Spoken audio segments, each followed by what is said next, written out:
Our group did constraint-induced movement therapy, which is also known as CIMT. So CIMT is a type of intervention that is used to improve upper limb function. So the individual will wear a brace on his or her unaffected side, and using his or her affected side then will complete a variety of activities in order to increase that task-specific repetitive movement. And in doing so, the brain will use its neuroplasticity to learn how to complete those activities using that affected limb better. And then the goal of CIMT is to help promote more bilateral upper extremity movement, because using that effective limb in practice will then hopefully correlate to using it well, like in activities. So in terms of populations, it's most common for individuals who have experienced a stroke. It is used to help mitigate their upper limb hemiparesis. And then for individuals with cerebral palsy, it helps with unilateral limb weakness. For individuals with a traumatic brain injury, it helps with upper limb weakness and flaccidity. And then for MS, it helps with progressive unilateral limb weakness. And then in general, it's just any other neurological condition that the individual is experiencing weakness on one side. For implementation, like Megan said, it's implemented by restricting the less affected arm. This is done by putting either a large mitten or a sling or brace on one side of the person's arm, so the unaffected limb that is, to immobilize it. It's a task-oriented approach in occupational therapy, so the client will participate in functional activities like dressing, meal preparation, shoe tying, or feeding activities using the affected limb. For a CVI and a TBI, or CVA and TBI, the treatment is intense and it's focused on repeated movements, and the purpose is to gain motor function. For a person with MS, it's very person dependent because it affects everyone differently, but the aim is to slow the neurodegenerative effects of the diagnoses. And then for cerebral palsy, it's often done in children, so it's a little bit less intense, and the aim is to gain sensory and mobility function in the affected side. So the most common settings for CIMT are outpatient facilities or home-based therapies. It can also be done in other settings such as skilled nursing, school-based, or inpatient, but the most common are outpatient and home-based. And CIMT has also shown significant effects for both pediatric and adult populations.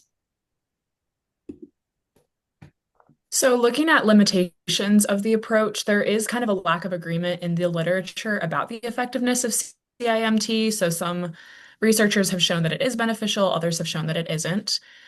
Yeah, it's seen to have limited benefits in improvement of motor function and a limited impact on disability. And part of that is because long-term effects of CIMT are not available. So, there haven't been a ton of longitudinal studies to look at how it kind of impacts affected limb function over time in post-CVA individuals. And when it's provided too early in the rehabilitation process, it can be detrimental to rehab potential. So it kind of has to be provided in that correct window in order to make those neuroplastic changes in the brain and be beneficial. And then it also has been noted to have an inverse dose response relationship. So that means that the more intense therapy of CIMT that an individual has, it can actually result in less motor impairment or motor improvement. So the recommended length of use, CIMT treatments are usually done in a three-step approach. So the first part includes task-oriented movements with the affected limb for a pretty lengthy amount of time, about 6 hours a day for 2 weeks. And this is done with the non-affected limb restrained. And then the second step involves constraining the non-affected limb for 90% of the waking hours to promote the use of the affected limb. And then the third part encourages the patient to use these skills in an applicable setting. So in outpatient therapy, this could look like a kitchen that they could use in the clinic and relearn these skills, or in their home using whatever is available in their natural environment. And the average CIMT treatment takes place over 3.5 weeks for 5 days per week, with an average of the treatment being a little over 3 hours. So pretty intensive to start out.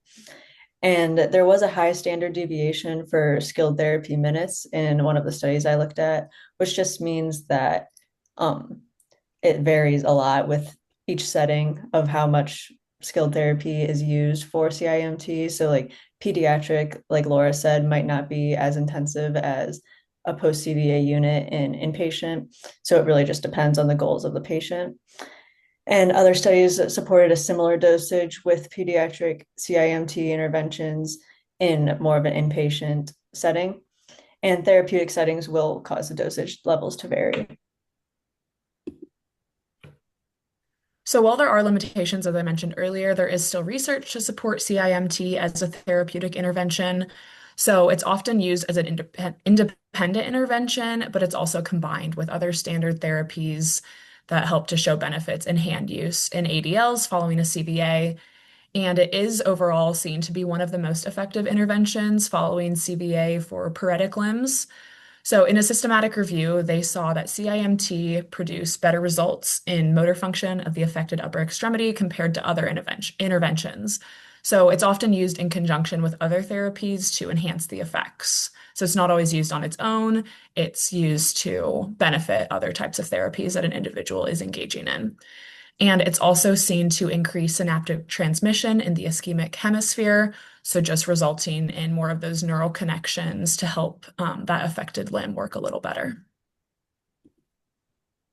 So the video I found was through a website that is titled Constraint-Induced Movement Therapy. And what the website is there's a bunch of case studies of mostly pediatrics using constraint-induced movement therapy.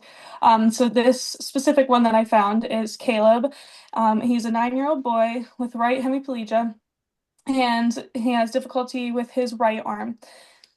So the beginning of the video, we're not going to watch it for time purposes, shows him completing activities that are like he's not great at because it requires bilateral movement and he has weakness in his right side. Then there's 3 weeks of CIMT, and then the end of the video that we also won't watch is showing those same activities from the beginning of the video and how they have increased with that 3 weeks of CIMT. So if you are ready to show the video.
And here are our references.